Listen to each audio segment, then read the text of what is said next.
So what does sacrifice mean? Well, in the olden days, it meant to make sacred.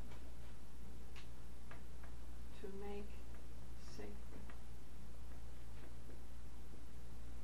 To take the corruptible and make it incorruptible. To take the temporal and to make it eternal. That was its original meaning. But as time goes on, and we all know, things get changed. The meaning gets changed. Sometimes it gets lost, which is in this case. So, ordinarily then, it is to make sacred. What exactly are we making sacred? Well, in theosophical parlance, there's always the upper and the lower. And the lower normally sacrifices to the higher. In this instance, we just read from the Gita, where it says that the food is produced from sacrifice. So all beings who have a material existence have to intake food. Food comes from rain. Rain comes from sacrifice. What kind of sacrifice? Archetypal. And what's behind that? Cosmic. So let us go to the secret doctrine and read what we're told.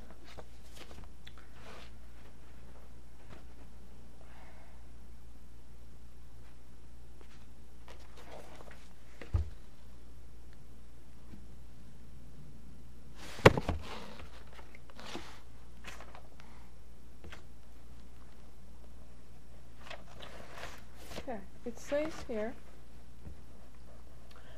in the first or earlier portion of the existence of the third race, while it was yet in its state of purity, the sons of wisdom, who, as will be seen, incarnated in this third race, produced by Kriya Shakti a progeny called the sons of Ad, A-D, or of the fire mist, or the sons of will and yoga.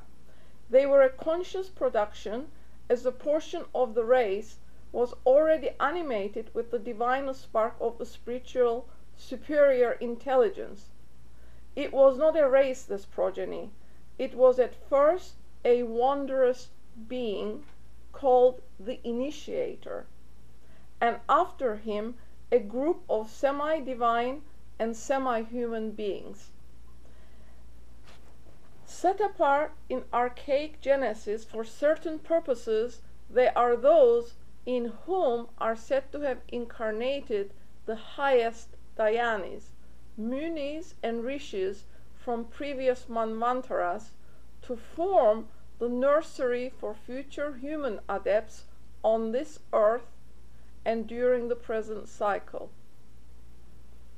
The being just referred to, which has to remain nameless, is the tree from which, in subsequent ages, all the great historically known sages and hierophants, such as Rishi Kapila, Hermes, Enoch, Orpheus, have branched off.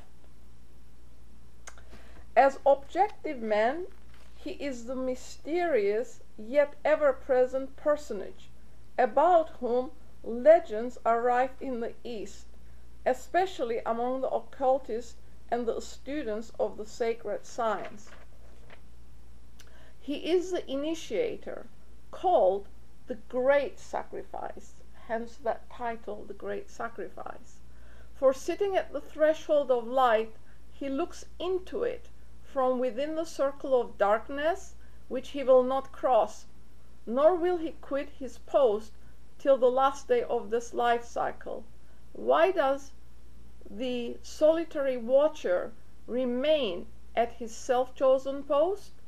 Why does he sit by the fountain of primeval wisdom, of which he drinks no longer, as he has not to learn which he does not know?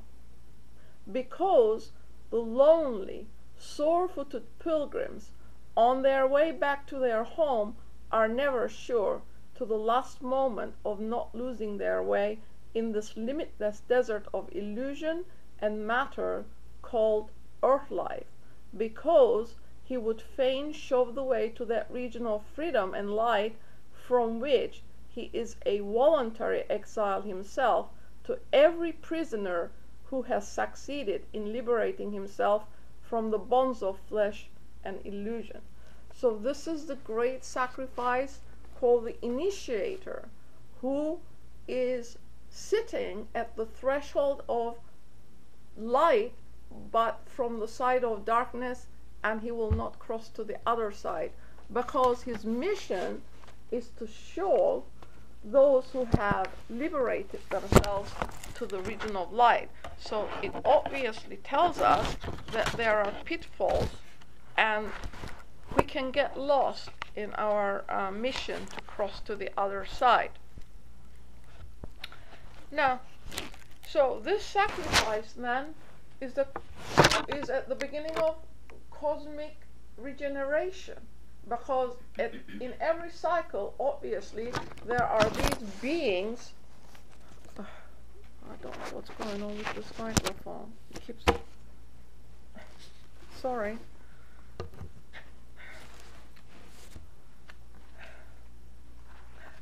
There are these beings who are set aside, who sacrifice themselves for whom? For humanity. Because it says here, if man's uses of life should be such as neither to animalize nor to spiritualize, but to humanize self, before he can do so, he must be born human, not angels. Hence tradition shows the celestial yogis offering themselves as voluntary victims in order to redeem humanity, created godlike and perfect at first, and to endow him with human affections and aspirations. To do this, they had to give up their natural status, and descending on our globe, take up their abode on it for the whole cycle of the Mahayuga, thus exchanging their impersonal individualities for individual personalities, the bliss of sidereal existence for the curse of terrestrial life. Their nature, these voluntary fiery angels, their nature is love and compassion, and behind that stands sacrifice. So these beings then voluntarily descend to earth and take their abode, so that we may learn what sacrifice and truth is and follow in this great pathway. So how did this degeneration then come about from this very mystical, sacrificial meaning to what it is now? What does sacrifice mean? Well, if you go and ask people, they kind of look at you. They do not have a clear understanding of it. And in the last 4 series of talks, where we had explained a little bit about the mystery schools and how it had uplifted humanity through the initiation into the mysteries, where all of the acts of truth were on the stage, so to speak, giving guidance to general population, at least to those who understood. But in that there is also a mystery, because the secret doctrine tells us that 30,000 people could fit into the temples where these initiation ceremonies took place, and that the Greeks, the old Greeks, not the degenerate Greeks, but the root Greeks, understood the meaning of the mysteries as they were enacted on a stage, and that the children could repeat word for word what was being said on the stage. And where are we today is what we need to ask ourselves. But so, the degeneration of these mysteries into religion, conversion of the occult schools into churches, adeptship into priestcraft, sacrifice then degenerated into bargaining, because we saw this in the church fathers, who persistently persecuted and finally anathematized. Is that the right word? I can't say it, John. Anathematized. Thank you. The mystery teachings, and exiled all of the temple schools. We were talking about the mystery schools, and all these initiates were expelled or persecuted and executed by the church. So this conversion then takes place during the 2nd and 3rd century AD, and to this day its true meaning is not really understood. So from conscious, spontaneous, intelligent conversion of material dross into a spiritual gold, by the dedication of its use to a higher use, it became a bargain with the priests and then with God, because God became anthropomorphic. So we're bargaining for things from this external entity to obtain things for ourselves. So this is how it got degenerated. So what was personally valued was replaced by something that was still more valuable personally through this external God. So it became a necessity, sort of, for gaining our ends.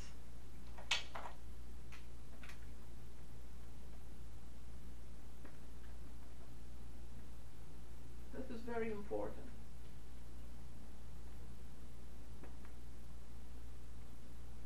Gaining our ends. So we're bargaining.